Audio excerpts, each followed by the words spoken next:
الحمد لله كفى والسلام على عباده الذين اصطفى أما بعد.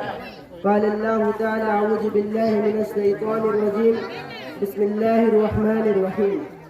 فمن زحزح عن النار وأدخل الجنة فقد فاز وما الحياة الدنيا إلا متاع الغرور.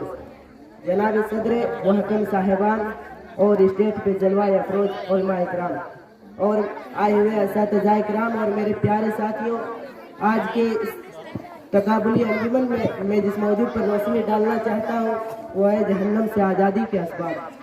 میرے پیارے ساتھیوں، ہر مسلمان اس بات کی تمنا اور دعا کرتا ہے، یعنی ہر انسان اس بات کی تمنا اور دعا کرتا ہے، اس بات کو چاہتا ہے، اس بات کو پسند کرتا ہے کہ اسے قیامت کے روز اللہ تعالیٰ جہنم کے عذاب سے نجات دے کر، یعنی جہنم کے عذاب سے بچا کر جنت میں داخل کر دے. کیونکہ دراصل یہی وہ حقیقی کامیابی ہے جس سے ہر مسلمان ہمکنار ہونا چاہتا ہے، یعنی مسلمان ایک طرف ہونا چاہتا ہے. اللہ تعالیٰ کا فرمان ہے: فَمَنْ زُحْزِحَ عَنِ النَّارِ وَأُدْخِلَ الْجَنَّةَ فَقَدْ فَازَ. پھر جس شخص کو جہنم سے دور اور جنت میں داخل کر دیا جائے گا تو وہی شخص در حقیقت کامیاب ہوگا.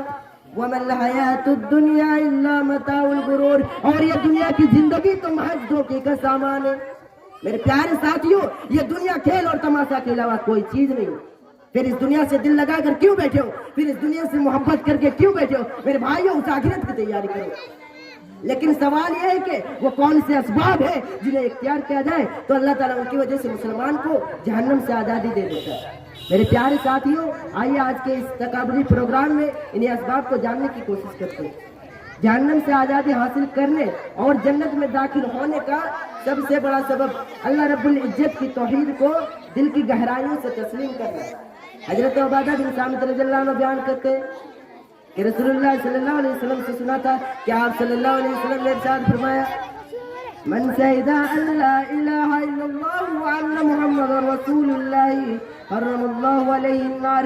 جو انسان یہ گواہی دے کہ اللہ تعالیٰ کے سوائے کوئی معبود برحق نہیں اور محمد صلی اللہ علیہ وسلم اللہ کے رسول ہے تو اس پر اللہ تعالیٰ نے جہنم حرام کر دے. اور اسی طرح حضرت عمر بن خطاب رضی اللہ عنہ بیان کرتے ہیں کہ رسول اکرم صلی اللہ علیہ وسلم نے ارشاد فرمایا: انی لا اعلم کلمۃ لا یقولها عبد حقا من قلبه فیموت ولا ذلك الا حرم اللہ علی النار. یقین میں ایک ایسا کلمہ جانتا ہوں، میں ایک ایسا دعا جانتا ہوں جس کو کوئی بندہ سچے دل کے ساتھ پڑھے اور اسی پر اس کی موت آ جائے تو اللہ تعالیٰ نے اس پر بھی جہنم کی آگ حرام کر دیتا ہے. میرے پیارے ساتھیوں، جہنم کی آگ پیٹرول سے نہیں جلے گی، ڈیزل سے نہیں جلے گی، کوئلے وغیرہ سے نہیں جلے گی، لکڑی وغیرہ سے نہیں جلے گی. اللہ تعالیٰ کہہ رہا ہے: یا ایھا الذین آمنوا قوا انفسکم واہلیکم نارا. اے ایمان والو، اے اللہ کے بندے، تم اپنے آپ اور اپنے گھر والوں یعنی اپنے اہل و عیال یعنی اپنے ماں باپ بھائی بہن کو اس جہنم کی آگ سے بچاؤ. وقودها الناس والحجارہ. جس کا میرے پیارے ساتھیوں، جہنم کی آگ انسان اور پتھر سے جلے گی، جس کا ایندھن انسان اور پتھر ہے.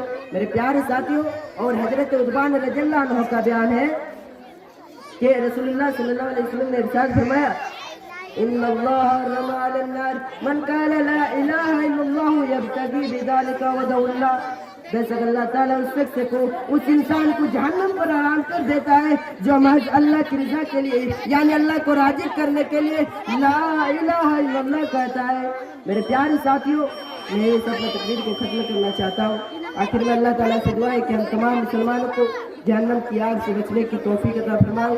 آمین. وآخر دعوانا الحمدللہ رب العالمین. السلام علیکم. اگلے مصاحب